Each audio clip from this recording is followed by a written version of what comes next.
As I mentioned earlier, and Carol mentioned, Carol and I do a radio show called Caregiver SOS on Air, and we don't always have guests back for a second time. Not that they're not okay, but our next speaker has been on the show at least 150 times. A lot of times because she's so good. I had never met her face to face, so it's a pleasure to have that opportunity as well.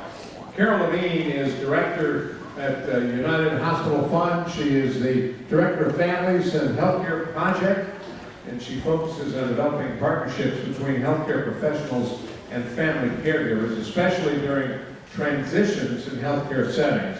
Before joining the fund in 1996, she directed the Citizens Commission on AIDS in New York City from 87 to 91, and the Orphan Project, which she founded from 91 to 1996 as a senior staff associate of the Hastings Center, and she edited the Hastings Center report.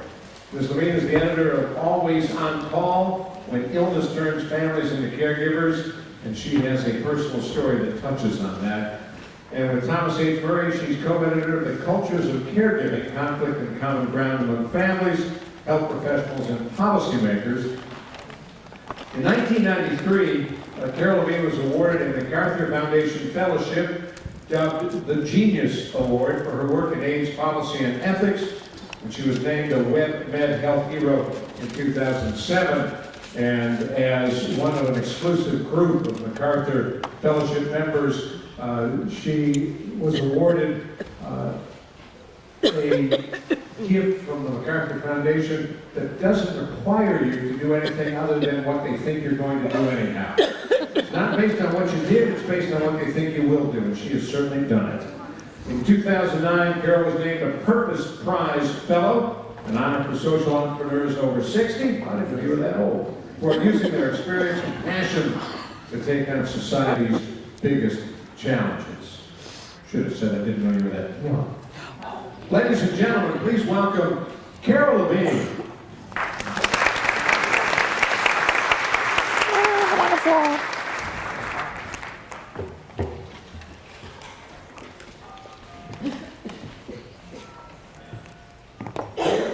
Thank you, Ron. Just don't fall off the platform. Don't fall off the platform.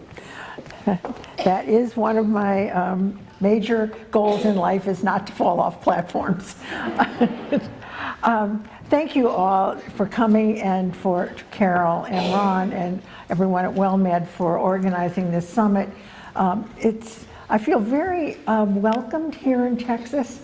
I'm from New York City, and we welcome people too, but maybe not quite as generously. So I really enjoyed listening to Tam. Made me think of two things. When my grandmother, with whom I grew up, was in a nursing home at the very end of her life, I had two small daughters, and I took them to see her, and she spoke no English, so this was all in Yiddish. And I said, "This is Bubby, I'm Carol, remember me?" And of course, no. I said, "These are my babies." And they were looking at her with big, big eyes. And she looked at them, and she looked at me, and then she looked at them again. She said in Yiddish, "I don't know who you are, but you belong to me." And it was my children still remember that. It was that feeling. Her memory was gone, but her sense of connectedness was there. And I think that was an important lesson to them and to me, that we focus a lot on what we can't do, what people can't do, what they have forgotten how to do, but there's still some core there that is the human being. The other thing that just made me also think of, Ron didn't mention the more recent book, Living in the Land of Limbo. I'm so sorry to interrupt. Is there any way you could speak a little more into the mic? Okay, sorry, is that better? I thought that was enough, but it isn't. Okay, thank you for telling me. Anyway, my latest book is a collection of stories and poems about family caregiving. Carol has a copy there. And several of them deal with dementia from a fictional point of view, and they're beautifully written and very, I think, very evocative and short. But on the longer side, and this is something I was involved in fairly recently with the Alzheimer's Association of New York City, I moderated a panel of two authors, two young men who've written novels about dementia. And the one that really, I thought, does the most amazing job of describing a family's experience with dementia. It's a long book, but dementia doesn't come up until about the page 250 or something. So it's the history of the family, and it's called We Are Not Ourselves, which is from King Lear. So I recommend that to you if you'd like to read not only and learn not only the technical and the behavioral characteristics and how you can manage some life of someone with dementia, but also from the literary point of view. Okay, now I'm going to talk. I'm going to do something, we're moving into something completely different from what the previous speaker was about. And I think that's the importance of caregiving, is it addresses not only the medical, the personal, familiar side of dealing with an individual with the conditions, but the social and the political and the policy side. So I'm going to turn a little bit to that realm. Okay, which am I going to see? All right, so what I'm going to talk about today, family caregiving in what we hear, and I hear it all the time, the good old days. What's changed? Just about everything. What is changing now? Just about everything. And the challenges for you as family caregivers or as professionals today, and challenges for all of us for the future. Now, I'm going to start with a story. This is Ella Reese's story, and I'm going to have to read it. She lived with her mother and her parents in New Jersey for 20 years. She took care of both her mother and her father. Mother had a very violent form of dementia. Even after she married and had her own daughter, she continued to take care of them and lived in a home very nearby. Then mother was institutionalized and father needed more and more care, and she continued to care for him. Just before he died, he promised that she would inherit his property, and he gave her the deed. Then the two brothers, who had never been involved in the care, sued Ella, claiming she had exercised undue influence. Now, I'm not going to go to the next slide, but yet. What happened in the courts was, the first court said Ella was right. The deed was legal. He had given it to her. He was competent to do it. But the brothers countersued, appealed, and that appeals court said, no, the brothers were entitled to at least dividing up the estate evenly. So Ella got something, but not what her father intended her to get. Now, the point is that this case took place in 1906, not 2015, even though it sounds like it could have happened today, yesterday, could have happened anywhere. So this was in the good old days. And many, many similar cases wound their ways through the courts in the 19th and the early 20th centuries. What I found really interesting is a lot of advice, and maybe some of the legal advice you'll hear in the afternoon session will be about estate planning and making sure that all of your plans are known and the family is all on board with it. In those days, prominent preachers and public officials warned older people, keep the reins in your own hands. And what they meant by that was, don't give up any control, because if you give up any control to your children, no one will take care of you. I mean, that was the advice of the times. So, what was so good about those old days? That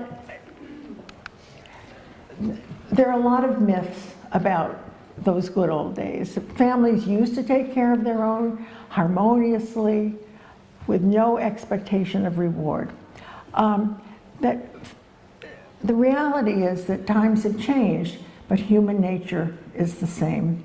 And people don't act differently now just because, you know, we're in a different century and times have changed. So I think that we ought to give ourselves a break when we think we can't, you know, as family caregivers, that other people have done it so easily, and now why are we having such a hard time? The family caregiving until really till the mid-20th century was entirely a private, personal responsibility. And that meant that there were problems, there were conflicts, there were deep conflicts, but they were hidden, they were out of sight. No one knew what was going on unless you happened to be part of that family, and maybe even then you didn't know all about it. So things weren't different, they were just kept from view. Medical care in those days was largely ineffective and sometimes quite harmful, and it doesn't take much to go through the history of medicine in the 19th and early 20th century to read some barbaric things that were done by, you know, the doctors of those times who didn't have the scientific basis for what they were doing. Caregiving wasn't always voluntary. If you remember your high school English classes, at least mine, we read Ethan Frome by Edith Wharton, and that's a caregiving story. But the caregiver in that story is a young woman who is sent by her family to be a caregiver for actually Ethan's wife. It was to repay a family debt. Instead of giving them corn or a cow or a horse, they sent the kid and said, you can repay the debt by taking care of this woman. So that's, you know, not exactly the way we think of family caregiving. Everyone in those days, except very rich, was, you know, life was harsh. Think only of laundry, think of cooking, think of everything that had to be done. And it was a tough life. And then when you added to that the care of someone who was ill or had some form of dementia, it was really harsh. And in those days, I don't know what the most feared outcome today is, but in those days, the poorhouse was a reality. That was the only public support for people who could not take care of themselves for whatever reason, illness or bad luck or bad crops or, you know, all of those things. And the poorhouse was a lousy place to be. And it went, you know, you went there really unwillingly, and men, women, and children, everybody was in the poorhouse. It was a fate to be avoided. So there's another kind of myth which is more frequent, and this one comes from the 1950s, closer to our time. Leave It to Beaver. I suppose everybody here has seen at least or heard of Leave It to Beaver. Dad comes home from the office every day smiling. Mom has an apron and wears high heels and has dinner ready, and they're two really clever kids. That was the ideal. But that was a moment in time. That was the post-World War II generation, when men were coming home from the war, women were going back into their traditional roles after having served valiantly on the home front or in services, equally contributing or seriously contributing to the war effort. Now it's peacetime, we have to get back. And it was a general era of prosperity. So these images, which we saw on TV and were, I think, embedded in our collective memory, if I can use that word, because they were images, they were visual images, and we were transfixed by TV itself, that these were images that were never true for poor women, for women of color, for immigrant women, as in my family, who always had to get out of home jobs to take care of their families. So it was a very constructed life, and a very constructed view of life. In the same way, I think, in a different way, reality TV today doesn't show you real, it isn't reality, it's what someone wants to show as kind of the way real might be. So I think we have to sort of get away from the myths and look at the reality. So what's changed? This is all familiar, but I think it's helpful every once in a while just to say, you know, this country's changed, and maybe some ways you don't like, maybe some ways you do, but it has changed. And we've become not a rural country. Certainly there are pockets of rural population, and I'm sure they're near here. They certainly are near where I grew up. But as a country, we are urbanized or suburbanized. And family structures have become much more varied and much more complex. And I won't even begin to go through the ways family structure has changed. The very first article I wrote about family, and it was in the context not of family caregiving so much, although it certainly got me started, was about how, the question was, how AIDS has changed the concept of family. And my idea was, which I was seeing in New York City, that families of birth were often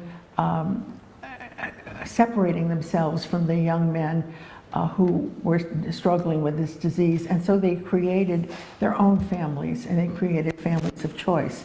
And it changed, but the law and policies were not aware of that, or were not able to deal with that. And so that has changed certainly and dramatically in very recent years. But the idea of what is a family, which was always sort of very clear cut, is now very much more complex. Technology, mobility, always a feature of American life. We tend to see in the good old days, the family lived in one spot, everyone lived nearby, and it was a very large and cohesive extended family. That did exist, but Americans have always been restless. They landed at Plymouth Rock and they said, what's over there? What's in that next piece of land? And how did this area get settled? The whole country got settled by restless people who wanted to move on, find a better place, better opportunities. So, and in those days, when all of that was happening, there were no easy ways to communicate. So people were often separated not just by distance, but also by communication. Certainly technology has come to dominate our lives. I was checking my email, cell phones, and it's increasingly become to dominate caregiving. And this is something that at the United Hospital Fund we're looking at quite seriously, because there's so many products, services, gadgets, maybe some of them are out there, to look at, and that promise to help or offer to help some aspects of caregiving. But how do you choose, and are they really going to do what you need to have done?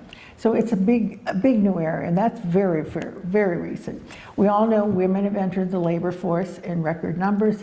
People live longer, but with multiple chronic conditions. And work we've done showed that people with dementia, not just our work, but other work too, people with dementia, which was the focus of the previous discussion, also have multiple chronic conditions that are, medical kinds of conditions, physical kinds of conditions. They have heart disease, they have lung disease, they have cancer, they have arthritis, very disabling disease. So the dementia tends to dominate the discussion of the life, but all of those other medications, all of those other diseases need to be taken care of and built into the care plan. And so it's not just one thing usually. So people live longer, and the longer they live, the more they have these diseases. And what the big change that I think is really important for everyone to think about is that what was once a private family responsibility, and to some degree that was good, you were in control, but the other part was bad things could happen and nobody could do anything about it. But now caregiving is enmeshed in public policy and community life, which I think is a really important area for the future. Much more needs to be done to make a community sensitive to and aware of all of the needs of family caregivers. And from what I've heard, you're doing a great job here in San Antonio. But every place needs more. It's always more to make everyone who is involved in one of these situations, whatever it is, have some level of appropriate resources. So I work in the healthcare system. I mean, I work around the healthcare system. I'm not, not a clinician. And I think it's important how our caregiving is not just what you do at home, it's your connection to the professionals who are in charge of the medical care. And that can often be as stressful as dealing with the person with dementia or other disease, because family caregivers by and large are invisible in the healthcare system still. But I think it's important to look back and say, how did we get here? My early training was as a historian, so I'm always looking at how did this get to be? Why are we like this now? And try to look back and see what's happened. And post World War II, there was a great era of hospital building, and hospitals before that really were not that important in a community life. They were not that important as healthcare providers. They were there, but they had started largely as institutions for the desperately poor. So after World War II, with this great growth in building hospitals, the center of power, center of money changed, became into the hospitals. Employer-based insurance, which we've all come to take for granted, really didn't start until World War II. And it was a way to offset a wage freeze that was put on companies. They're saying, all right, well, we can't give you a raise because of money has to go to the war, but instead we'll give you this health insurance benefit. And that has come again to dominate a lot of the way health care is paid for. Specialization in medicine, when I grew up, and I suppose some of you too, we had a family doctor. His name was Dr. Redlich. He was a German refugee, and he came to the house for anybody who needed anything. And I remember, when I was a kid, I seemed to have a lot of days off from school. I don't know why. But Dr. Redlich would come in and he would examine me, and he would say with his Germanic accent, now breathe in and breathe out, the way Tammy was saying. So every time a doctor says to me, breathe in and breathe out, I say, you're not saying it right. It's breathe in and breathe out. And actually, some doctors today do breathe in and breathe out, but that's not what they're about. So now we have this, huge specialization, important. I'm not saying it's not important, and subspecialization, absolutely. You want somebody who knows the disease you're being treated for. You want somebody who has experience with it. But it does make life very complicated for a caregiver who is trying to coordinate all of this care. New drugs, new treatments, and there's just a lot of discussion lately about the high cost of drugs, and some of these, and for some of which are beneficial, but some of which the benefits may not be as strong as may not equal the cost. Then the big change, of course, was Carol mentioned the passage of the Older Americans Act. These was in the period of Medicare and Medicaid being established in 1965. Social Security was a little older than that. This created a way for the entire country to take care of older people and people who were poor. And it has, you know, it has affected public policy. It certainly has affected family caregiving in a number of ways that I'm sure all of you already know. But before this period, this is not that long ago, these things did not exist. There was no safety net. There was not even the safety net above the safety net. Now, more recently, about the 1980s, the introduction of diagnosis-related groups, DRGs. Is this term familiar to many of you? You know what it is? Yeah. This was when the hospitals got going. I sound like an anti-hospital person. I'm not. When the hospitals became so powerful, they could just charge anything and people would stay a long, long time, and whatever the hospital did was another charge. So the government said, no, that's not gonna work. We have to put some parameters around this. So they created the system of diagnosis-related groups so that if you went into the hospital with a heart attack, you were in a DRG for heart attack, and the expected length of stay would be whatever it was, and the Medicare would pay a certain amount of money, and if the hospital could safely discharge you within that, before that period was up, they get to keep the extra money. If you had to stay later, that was okay, you had to eat that cost. So this became a major focus of how to deliver hospital care, and the emphasis became on length of stay. And every time I hear this, it's length of stay decreased, or, you know, it's a big focus of how hospital care is delivered now. It's, you know, to meet the expected length of stay, which, believe me, nobody really wants to be in a hospital for any longer than you have to be. At the same time, going home when there's lots of care to be provided and you're not quite sure what that is not a good thing either. So there was an explosive growth in healthcare costs, we know all of that, and an industry of providing in-home technology. I'm sure some of the people out there are doing that. At the same time, home healthcare has been limited, so that there is a pressure more to put on people to get home, but fewer resources when they're actually at home. So now there are federal penalties for hospitals for too many readmissions that were, in their view, preventable.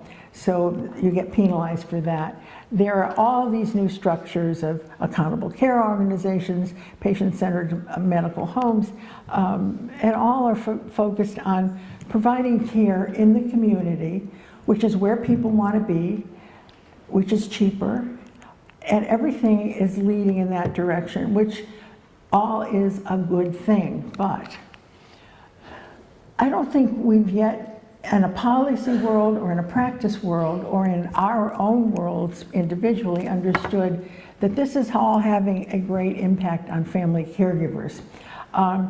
These are new challenges, they're new responsibilities, and the new organizations, with some exceptions, and I do know there are many exceptions, have not yet recognized the full value of family caregiving or provided the level of support they needed.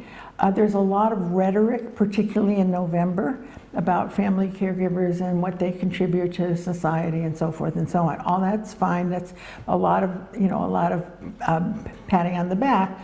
But when I look at take one example, Medicaid managed long-term care provides, I don't see the emphasis that there should be on assessing the family caregiver, on finding out what they need, not just the patient. And we're still described as informal caregivers. I heard this earlier this week. It's not informal. that's a picnic. This is no picnic.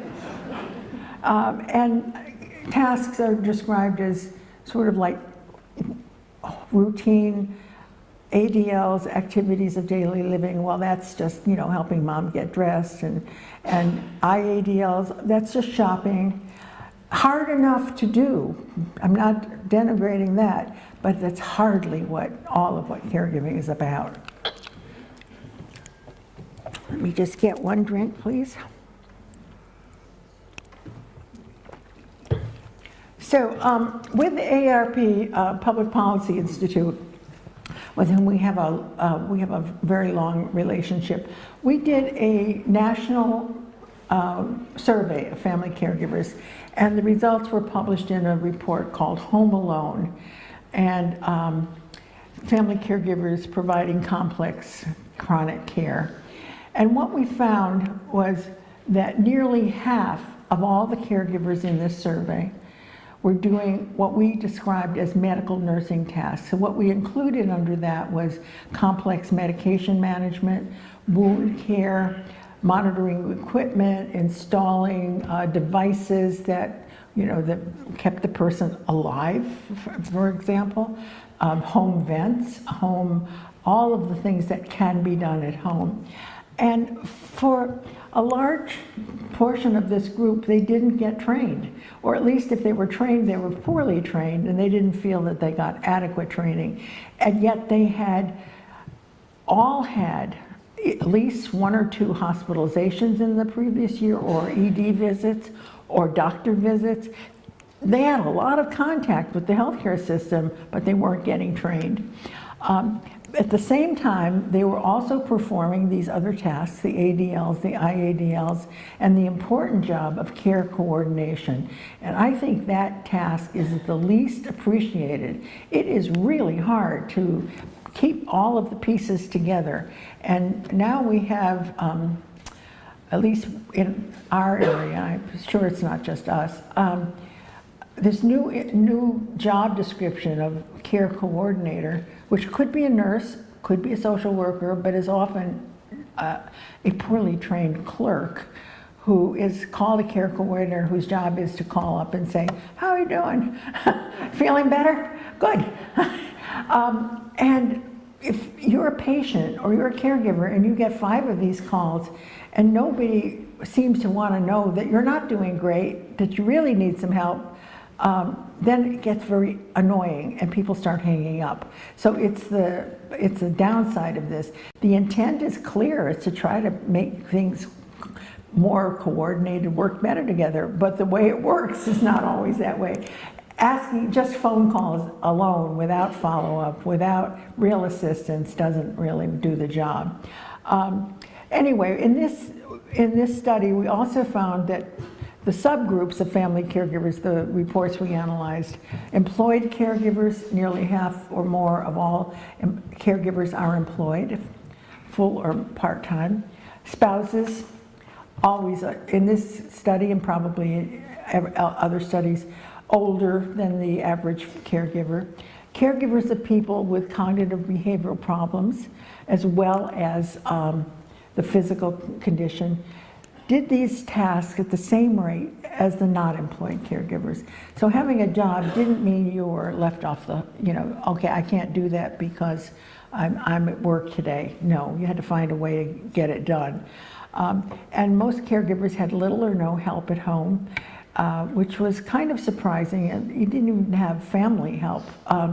So that was how we decided on the title, Home Alone. And certainly many people feel this. So we did a recent series of discussion groups with family caregivers, again working with AARP to develop a series of videos that will show some basic caregiving tasks. And we had focus groups with 6 different groups. And here's just a family caregiver, typical quote. Our husband had been in the hospital about 18 times over the past 2 years. Leaving the hospital the first time was particularly scary because he came home with grains from his wounds. They had to be cleaned frequently. I had a few lessons in the hospital, but I wasn't prepared for doing it myself when we came home. I knew the procedure, but nothing prepared me for seeing the open wounds or having to clean it. I was scared, really scared.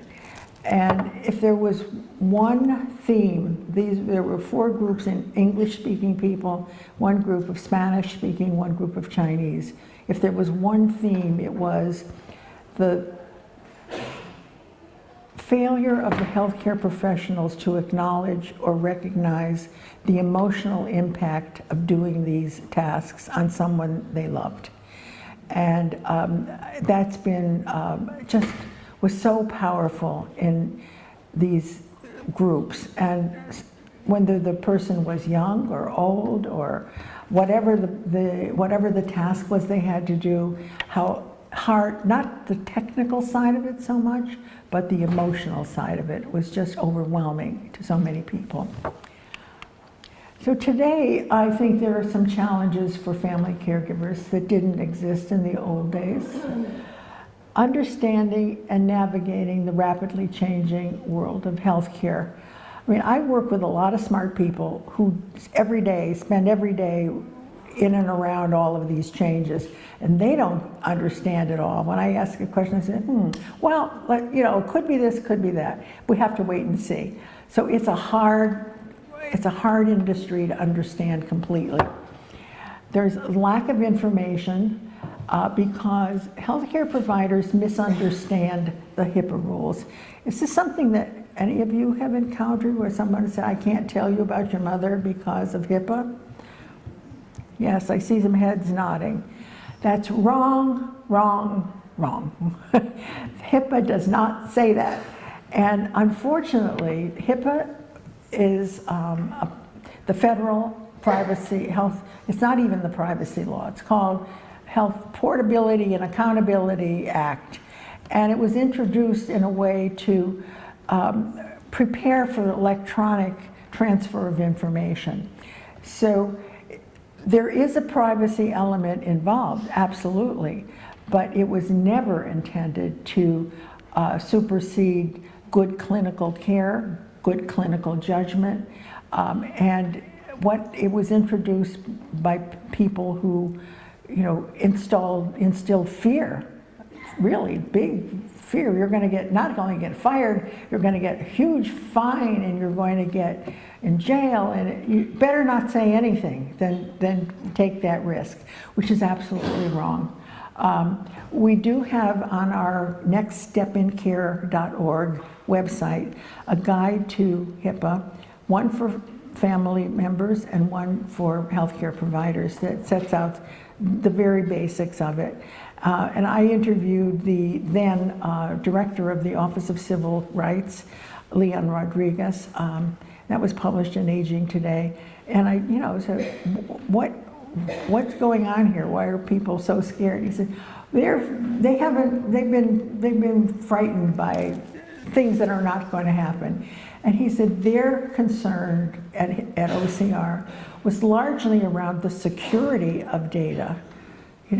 People leaving laptops in their cars for someone to steal with 12,000 people's data on it, failing to create a safe, secure environment in the office, letting people who are unauthorized to look at records, look at them.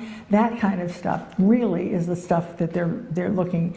Not that there aren't egregious examples, and I was reading one, where was I? Somewhere in the last few days, where a staff member in a hospital posted on a Facebook page a screenshot of a woman's medical history, and then included sexually transmitted diseases.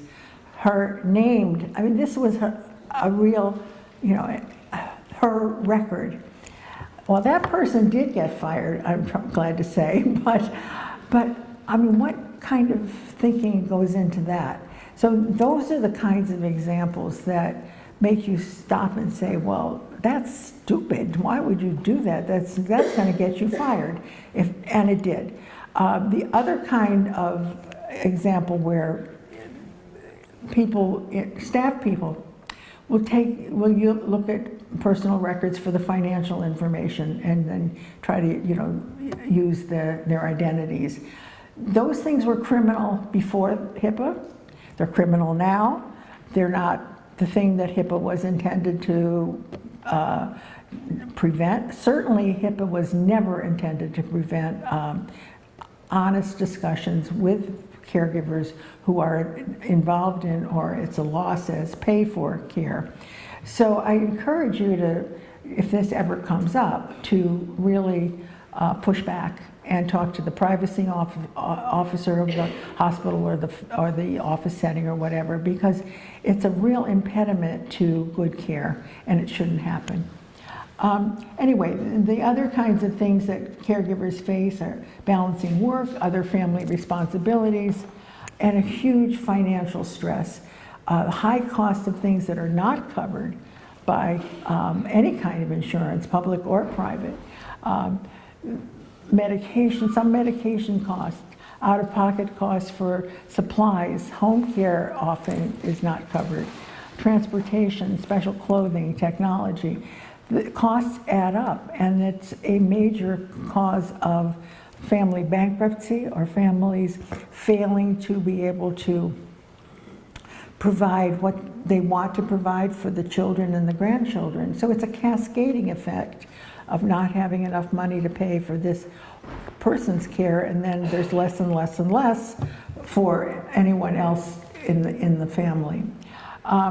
There is, as we heard, mental and physical deterioration over time. Certainly that's been well documented. Get your flu shot if you haven't already got it.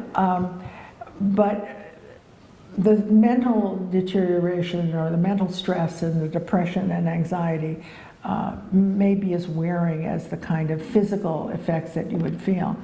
And then I think this is a really big issue that I don't know how to handle. I'm not a social worker, I'm not a psychologist, but family conflicts about who, where, when, what to do about care. The one adult child says, Mom can't be on her own anymore. The other child says, she won't go into a nursing home. I promised her she would never go into a nursing home. Or one child says, I can't afford to pay for all of this. And the other one says, well, you offered to take her into your home, so that's your responsibility. I hear this all the time. And it takes me back to Ella Reese and in the early 1900s, who's responsible? How are we going to work that out? And that's a question for every family to work out. But what really troubles me about this is that caregiving is hard enough. Watching someone deteriorate, decline, and eventually die is hard enough. But then to have a fractured family at the end, where nobody's speaking to each other, or nurses' grievances, that's terrible. That couldn't be something that the person who was ill wanted. So how do we avoid that? For professionals, I think the challenges are, dealing with family members who have these kinds of problems, the increasing prevalence of dementia, as we know. There's no reimbursement often for helping family caregivers. The patient only is the beneficiary. That's certainly true in Medicare. The time pressures doing all of these things that are new. I think there's, as I said, inadequate training on HIPAA leading to unrealistic fears. And I don't know, when new people are hired, do they get training on HIPAA? Do they just get 2 minutes on, what you shouldn't do, how to protect yourself from liability, which is the wrong thing.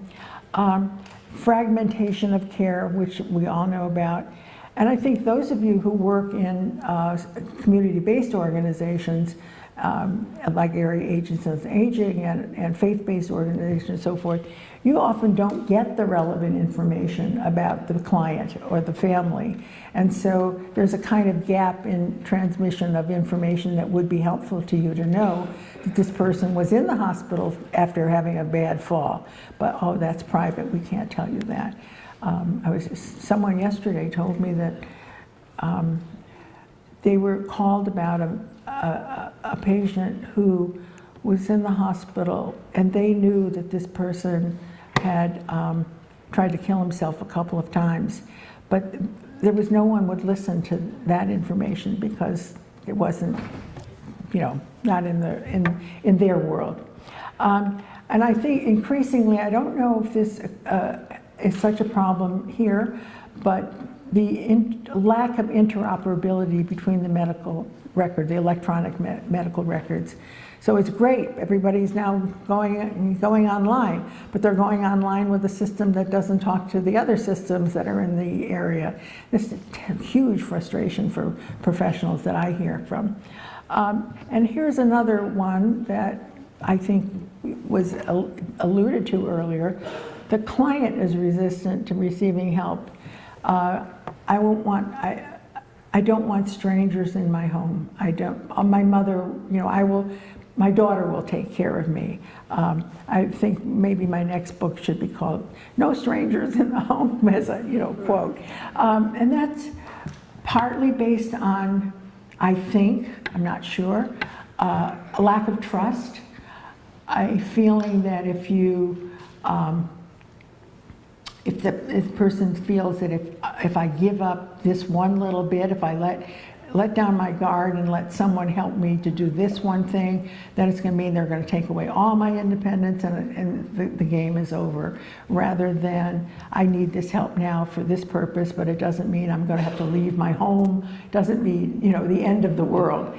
But I think there's often a big gap between what patients or clients want and will accept, and what families would say, that would be a big help if I had somebody do those things for me, but no, I won't accept it. So that's an area that I think needs to be clarified with why is the person refusing help, and what can be done to make the help more acceptable for both parties. And again, there's still this persistence of old attitudes. Oh, it's the family's job, just step up and do it. I get mad about that. So where to start for family caregivers? I think learn all you can about changes in your own health and in your family members' medical conditions and healthcare needs, and that was described in quite a bit of detail earlier, but not just for dementia, but look at the other diseases as well, and your own health. Learn what you can about healthcare regulations and how they might affect you. And there you may have to do some research and try to find a person who can guide you through some of the changes, particularly in Medicaid and increasingly now in Medicare. There are new proposals which was just accepted that just enacted, that Medicare will now pay physicians or someone in their office, a nurse, a social worker, to hold advanced care planning decisions. That's a new thing. So how's that going to work? And maybe that would be helpful for some people if it were done in a doctor's office, so that the doctor is saying, now let's talk about, what kind of preferences you have. So that's one new thing, and there are other new things that may be coming along very soon. As I said, learn about HIPAA and why it doesn't prevent you from getting information. And there are many free resources online. Our own Next Step in Care guides are free and in 4 languages. And they cover things about transitions like when to go to the emergency room, what to take with you, what's the deal about urgent care, when is it good, when should you not use it, when you're discharged from a hospital, what should you know, what's home care all about. And then there are guides for providers that cover many of the same areas, but also things like how to help a family caregiver self-identify. Understanding the medications your family member takes and particularly if the person is older. Medications do not work physiologically in the same way in an older person as they do in a younger person on whom the clinical trials were based, because a lot of older people are not included in the clinical trials. So you have to be really cautious about adding new drugs and really discuss with the physician, is this drug necessary? Does it replicate something my mom is already taking? In general, the fewer drugs that are taken and the better the person is managing that regimen, rather than a whole lot of drugs which are taken erratically. So that's something to look at very often. And you know, this is easier for me to say than for anyone to do. Ask questions and keep asking questions, and don't, you know, people will look at you sometimes like, what's the matter with you? Don't you understand that? Or I already told you that. That's not a good enough response. You need to understand. You need to be able, in the lingo of the healthcare system, to teach back. You need to be able to tell the provider what you heard and is that the right thing. It's a hard, for many of us, it's a hard skill to learn, but it's very important. Now for professionals, I think it's really important to do a thorough, systematic health caregiver assessment. And there are plenty of tools out there that you can use that will help you find out who this person is. Not just that this is the person, this is your patient's daughter or son or spouse, but who this person is as a person. What is part of their life, what's important to them, what else is going on in their lives, what can they do, what are their strengths, what are their limitations, can you help them best. Unfortunately, a lot of what people call assessment is really kind of a judgment call. Well, I think that, you know, she's pretty well dressed, I think she can do this job. That's not what this is about. This is about talking and listening to the person. Excuse me.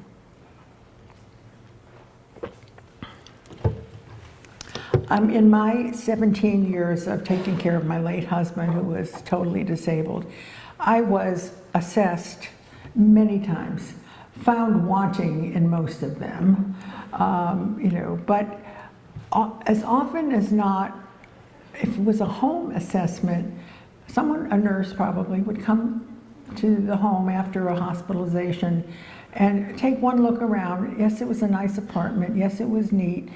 Yes, I had books on the shelves. No problem. You know, you can do this. Like, instead of really listening to me as to saying, I can't do this. This is too hard. I can't manage all of this care. So the judgment can go either way. It can be failure to recognize someone in trouble, or assuming that that the person, because of the other parts of their environment, are not ideal, that they can't manage caregiving. It has to be a personalized assessment. Not all caregivers need help. Some do it really quite well on their own or with family and friends. And not all need the same kind of help. There is no generic, well, if you do this, then everything will be okay. It needs to be personalized. But I do think that in times of crisis, and that could be a fall, an exacerbation of an illness, or a serious, the person gets lost or has an automobile accident or something that is a traumatic event, then all families need, caregivers need some help in that, an assessment in that situation. So what we did at the United Hospital Fund to help family caregivers be more explicit about what they need, we developed this tool called What Do I Need as a Family Caregiver, and it's online, but all you need to know is www.nextstepandcare.org. And it's intended to help family caregivers talk to healthcare providers, largely at transitions. And what it does is say, these are things you might already be doing or might be asked to do. And there were 3 columns. I can do this now. I've been doing it for a long time. I could do this if I were shown how to do it, or I can't do this. And that's the column that they need to look at. For whatever the reason is, I can't do this. You need to know that. So don't build it into your plan that I'm doing it because I can't do it. And then I think that we also have a guide that's the same thing, but for providers, how they can ask if they're not comfortable with the self-assessment. I think family caregivers tend not to ask for help from people who would be willing to help out. And friends and family often don't know what to do. So they say, well, give me a call if you need any help. That's not a good idea, because that's a kind of generic offer that has no teeth in it. So what you need to do is say, okay, I could use someone to come for 2 hours on Saturday so I could do this and that. Or I could use some help over the day. Or could you come and help me sort out all of these medical bills? Something specific, something that someone actually can do. It will make them feel good, it will make you feel good, the job will get done, but it has to be on a kind of this is non-negotiable. If you agree to do this, then you better jolly well do it. But that at least puts it on a level that has parameters. You're not asking them to do something that's going to be ongoing forever. It does work. I mean, I've tried it and it does work. Not with everybody, and it's good for you to know who will not respond. Let's see, I think there's one more. Oh, future challenges. And this really applies to all of us. The population is aging, as I just celebrated I didn't celebrate, I had a birthday. It's a past celebration. I mean, the population is aging, and we know all about that. But there will be fewer family caregivers to take care of this population. And there is something called the Caregiver Ratio, which says that now there are 4 potential caregivers for every person who needs them. This was done by a friend of mine, colleague, and I said, wait a minute, I didn't have 4 people around, I had 1. So yeah, but as a population, we have people in this generation. That declines as people married later, had fewer children, had children later. There just are going to be fewer people in the generation to take care of these folks. So, and many family caregivers cannot sustain the complex level of care required at home. They're not good people. It's not that they don't care. It's that this is just too hard a job for some people to continue. And they sacrifice not only their current income, their current employment, but as I said before, their children and their grandchildren's futures. The economy loses productive workers when someone says, well, I'll just drop out for the few months, and that turns into a few years, and then there's no way back in. Here are some difficult questions, and I don't have any answers, and now I do expect that anyone really does, but there are things that we need to think about as a society. Are we expecting too much of family caregivers in general, and certain caregivers in particular? And I would say the dementia caregivers fit into one category. The people with extensive, complex medical needs at home that are really, if something goes wrong, it's life-threatening, that kind of thing. Or not, I mean, maybe we're not. Are there some medical nursing tasks that untrained family caregivers should not be expected to do? My own feeling in this category might be a PICC line. Do you know what a PICC line is? It's a centrally inserted catheter, and then it has to be cleaned, it has to be drained, the medications have to be. The people in my focus groups who were doing PICC lines were terrified of it. And it's a very risky procedure. So why were they doing it alone? In one case, one guy who was taking care of a friend said he had done it before. He was a mechanic, so he kind of understood how machines work. And then they changed the prescription. And he said, a lady on the phone told me I'd done it before, so it was just the same, but it wasn't the same. And he said, they should have sent someone, not just had a lady on the phone call me.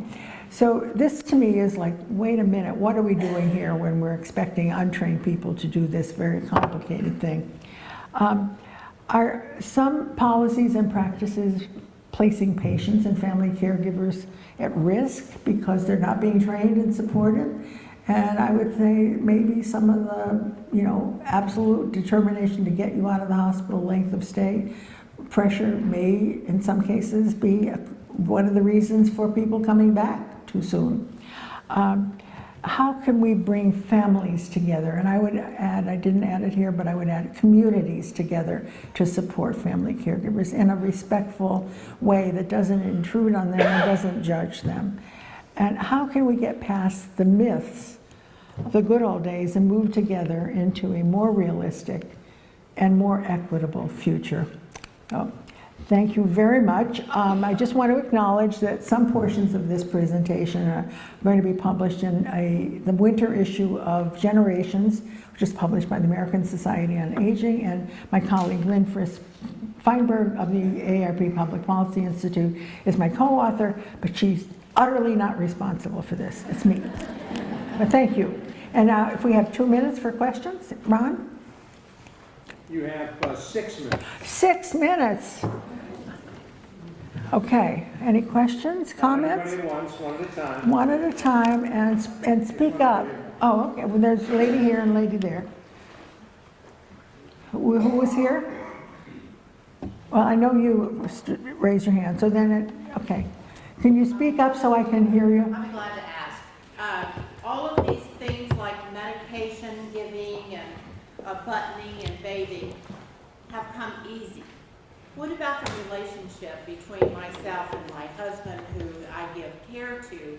We've been married 46 years and dated through high school and college before that, so we have a lifetime of relationship. This relationship has drastically changed. Exactly. We have been to counseling together. We have been to counseling separately. Does anyone address relationships? I think that's a very good question, and you asked the right and the wrong person, because I was in that situation for 17 years, and I know how it changes, and I know that it's not pretty often. I think that is, there's a lot more attention being paid to spousal caregiving. I know my colleague Barry Jacobs writes about this quite a lot. I think maybe I think you need to identify, and again, I'm not a counselor, but try to identify where the changes have been most stressful for you, most stressful for your husband. How can you work on not the whole relationship, but the pieces that really bother you the most? And I think that I'm glad you've tried counseling. Maybe a different kind of counseling might be helpful. It's certainly a real problem, and it's takes away from. I mean, it's hard enough, but it's particularly hard when the person you've spent your life with is no longer that person, and you're not the same person. So I thank you for asking, and I just encourage you to continue to find different ways of counseling, and maybe the Well Spouse Association, do you know them?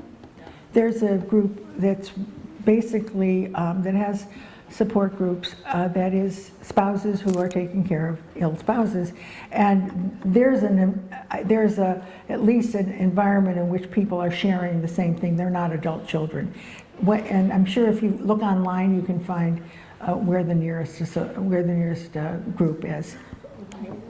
Sorry, the name of it is. What was the name of the group? Sorry. The Well Spouse. Well Spouse Association. And I have been to a number of their sessions, and they have you know, people they're all different ages, but they're all dealing with a spouse, which separates you out from the variety of adult children and others. So try them. Doesn't help you, but you're not alone. Many people in that situation. You have Yeah. a question over here? Earlier you mentioned poor houses. In Texas, we had poor farms where people who were poor moved onto farms and worked on that farm. My grandmother was actually a cook on a poor farm. Really? So I know in New York they probably had houses, but in Texas we had.